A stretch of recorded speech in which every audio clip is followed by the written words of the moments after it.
Remember, written yesterday, one rehearsal. I don't know what they've come up with for costumes. We'll see. I'm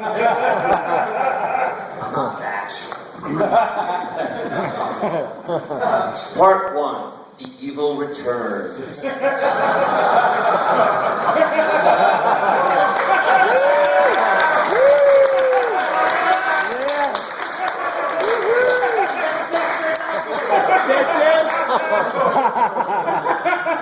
Imelda and Blanche were down scrubbing the halls, those sisters so ugly a sight, discussing, as often they were prone to do, the curse that had led to their plight. Remember how Cinder would clean all these floors and do it in time less than half? Remember we'd watch as she'd wring out her rags and how we would sit there and laugh. Instead of the lesson that they should have learned, more bitter they got with each year. Imelda, the smarter, but not by that much, said, Blanche, we must pack up our gear. Let's get ourselves jobs in the castle up high and use that for our chance to snoop. I'm sure we can find some nasty dirt on that wench and blackmail her with what we scoop. The two washed up. There they went. The two washed her windows till they saw their chance to sneak off away from their chores. While Blanche was distracting the guard to her room,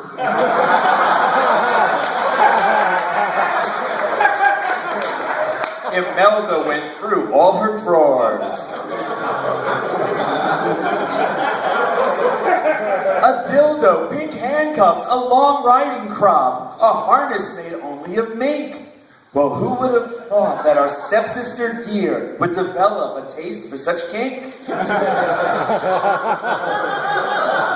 how would she prove that the princess was crude and use it to bring herself wealth? When all of a sudden she heard in the hall Prince Edward and Cinder herself. She hid in the curtains. They came in the room. She heard Cinder lock the door fast. Oh, Edward, thank goodness we're finally alone. Come hither and ravage my ass. He tore off her dress, threw her down on the bed, and onto a chair his were flung. Her legs in the air as he mounted his wife. Imelda could see he was home. She learned that her sister was multi-orgasmic and moaned like a beagle in heat.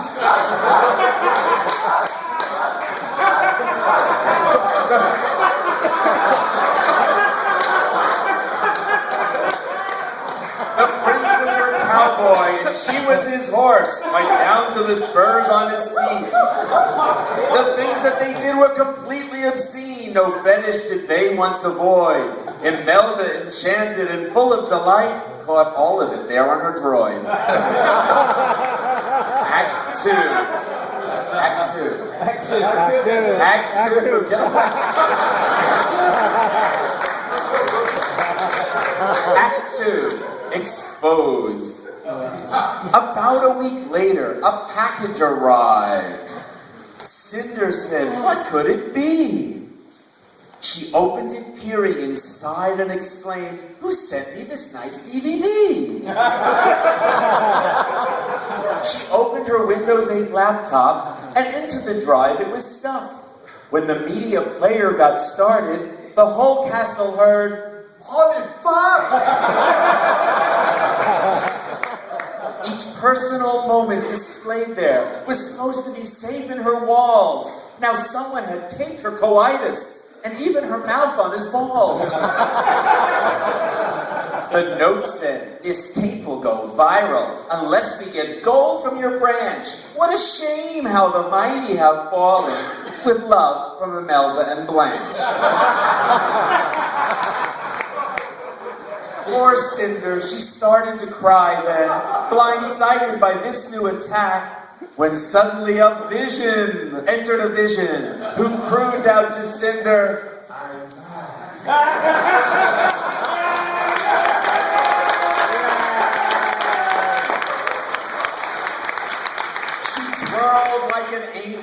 motion. She twirled like an angel in motion. Her voice like a heavenly song. She sparkled like Disco Inferno, till at last she sang out, "Babe, what's wrong?"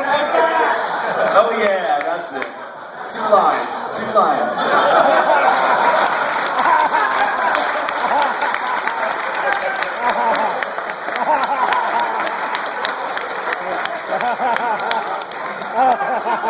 As Cinder unfolded the drama, not a detail did she let escape. Our fairy was getting excited, wishing she was the one on the tape. You'll need to get back in their house now, in the village from where you've been gone. You'll hack in their personal computer and delete every file that you're on. But you can't dress like you are a princess. You'll surely be mugged in their town. So, honey, it's time for some magic. This fairy will dress you back down.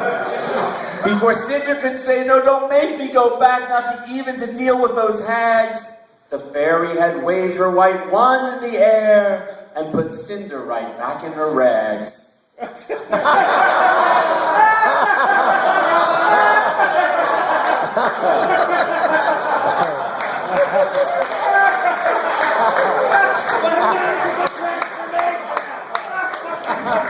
Lost my place.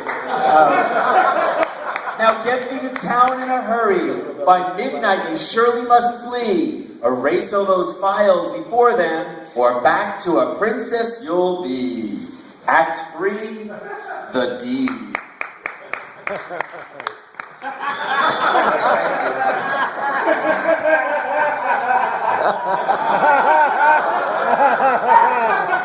The house was so very familiar, though falling apart at the seams. 'Twas here that they treated her poorly and nearly destroyed all her dreams. She ran her hand over the door jamb and knowingly lifted the key. The house was so dark as she entered, with a flashlight she would have to see. The first of her 2 tasks was,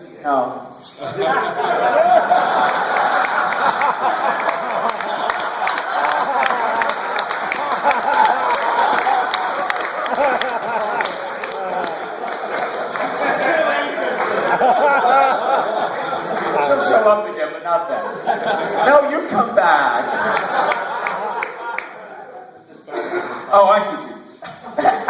The house, it was very familiar. Though falling apart at the seams, was here that she treated her poorly and nearly destroyed all her dreams. Now we're back on. She ran her hand over the door jamb and knowingly lifted the key. The house was dark as she entered. With a flashlight she would have to see. The first of her 2 tasks was easy. Imelda could sleep like the dead. As Cinder went tiptoeing past her, her droid was plugged in by the bed. She finally found the computer and booted the old thing alive. It took nearly 10 minutes starting, and PC was Win95. At last she was seeing the desktop, but quickly her bubble was burst. Before she could get to exploring, a password would have to come first. She tried the most common word, password, and QWERTY, and 1, 2, 3, 4. As well as she knew darn Imelda, what password would open the door. For 2 solid hours she struggled, remembering all that she might, favorite things of Imelda, as the clock ticked its way to midnight. Then all of a sudden an idea, like an arrow from heaven it pinned her. She grinned as she typed on the keyboard. The password was, "I hate Cinder." She easily found the right files. Erasing them ended her risk. She stood, then she stopped and she smiled, and formatted the entire hard disk. Footsteps! They came down from the hallway. Now! Footsteps! Footsteps, they came down from the hallway. The flashlight, she turned off its power. Who's there? Blanche called out by the kitchen as the clock struck the tone of the hour. She suddenly felt her dress changing, with hoops in her skirt popping out. A bustle was tied to her middle, and frilly lace was all about. She hastened her way to the front door, colliding with Blanche, colliding with Blanche, colliding with Blanche. Thank you. Colliding with Blanche as she began the way. Quite flustered, she caroled right past her, heading out in the dark of the day. Imelda awoke from the tumult. What's happening? It's past 12 o'clock.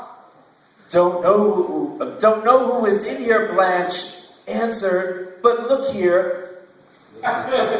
She lost the glass crock. Yeah. Everyone. Fairy Godmother. Cinderella.